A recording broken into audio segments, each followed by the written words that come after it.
Here are 10 common misconceptions about the Jewish people, modern Israel, and Christians in the Middle East.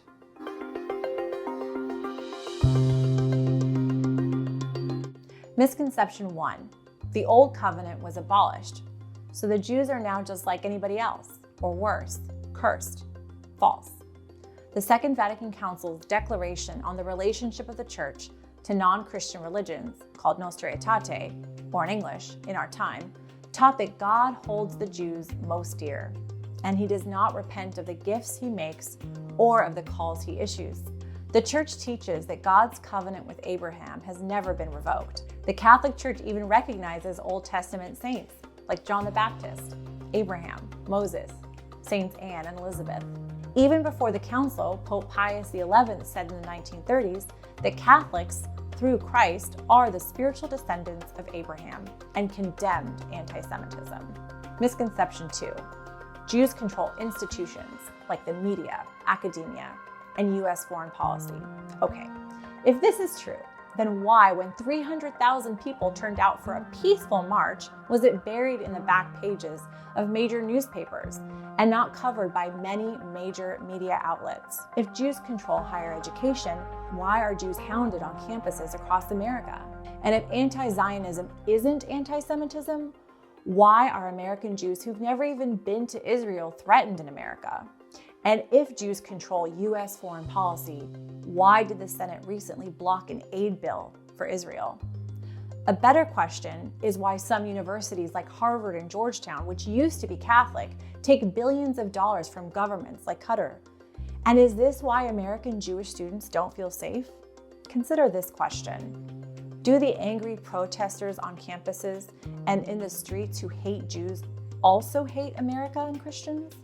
Misconception 3. Zionism is a European colonial project, and most Jews came after World War II. This is false. Most Israeli Jews actually came from the Middle East, like my ancestors.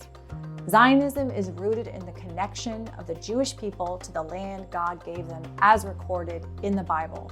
Jews have been scattering and gathering again in Israel for millennia, but their presence in the land of Israel has never been extinguished. The Zionist movement began among Ashkenazi Jews in modern Europe, but Jews in the diaspora around the world, from the West to the Middle East, have prayed to return to Mount Zion during every period of exile. In fact, most Israeli Jews today are not actually European, but from the Middle East. These Jews were expelled from places like Iran, Yemen, Iraq, Lebanon, Syria, and Egypt after 1948, when the State of Israel was founded.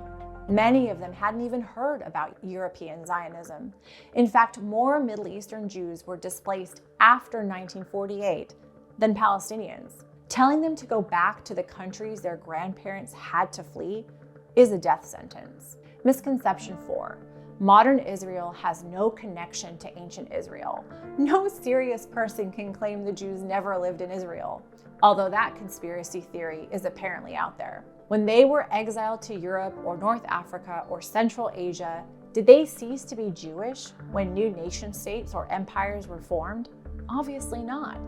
Yes, there were converts and intermarriages and frequent migrations, but to deny their Jewishness is ahistorical. And all through that time in exile around the world, Jews in exile dreamed of returning to Israel. Misconception 5. American Jews have dual loyalties. The largest Jewish immigrant communities came fleeing pogroms in Russia. The freedom they experienced in America made them deeply patriotic.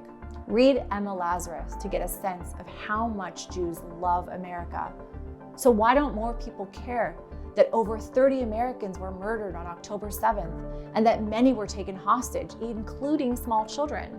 Would we respond in this way if they were Irish American or Polish American or Italian American? Misconception 6. Palestinian and other Christians in the region suffer because of Israel. Few Palestinians in the West Bank and Gaza are Christian, and that number is shrinking. The decline of Christians in the Near East began under the Ottoman Turks and got worse with the rise of Arab nationalism and later ISIS and other terrorist groups. For most of our history in the Muslim majority country world, Christians, along with Jews, are considered dhimmi, an Arabic term that means second-class citizens or protected people, which really means something like captive. Even today in places like Egypt, Christians are still basically dhimmi. It's true that many Christians in the region are critical of Israel, parroting the views of the majority. Can you imagine what would happen if they weren't? So the church has to be very careful about what it says for fear of endangering Christians in the Middle East, but not Israel. Like Christians in Israel, we in America can be critical of Israel without fear of violent reprisals against Christians. Remember that when you see statements that are only critical of Israel, and stop to think about what they're not saying and why they aren't saying it. Misconception 7. Hamas and other Islamist terrorist groups protect Christians. Very few Christians remained in Gaza even before October 7th. Hamas, like all Islamist terror groups, threatens, intimidates, kidnaps, tortures, and often murders Christians. On October 7th, they murdered several Christians in Israel. Hamas murdered Israelis and non-Israelis, Jews, Muslims, and others. Remember that Christians in much of the region are dhimmi, in other words, second-class citizens. So when you hear only criticism of Israel and that Christians are guests or protected, now you know what that really means. Misconception 8. Christians are persecuted in Israel. Christians in Israel are a small community. Most live in Galilee, which is majority Muslim. That's right, 1 in 5 Israeli citizens is Muslim. They are mostly Palestinians who remained in Israel in 1948 and became citizens. Christians in Israel are also wealthier than the average Jew in Israel. The Christian community includes Christians of various native communities and also converts, Filipino guest workers, and even Hebrew Catholics, whose liturgy is perhaps the closest to those of the early church. Israel isn't perfect, nor are its citizens. There have been incidents in the Old City with ultra-Orthodox Jews making spitting gestures towards some Christians, which recently resulted in a father and his sons getting arrested. But contrast this with the surrounding region, where churches are bombed or burned to the ground, and Christians are kidnapped, tortured, raped, and murdered, where investigations, let alone arrests or prosecutions, are unlikely. Israel isn't perfect, but there is a reason it's prospering, unlike neighboring countries. Misconception 9. Jews and Israelis are secular and anti-family. Like a lot of anti-Jewish stereotypes, this one isn't just wrong, but the opposite of the reality. Israeli Jews have bigger families than any Christian majority country in the West, mostly because of their growing conservative, traditional religious communities.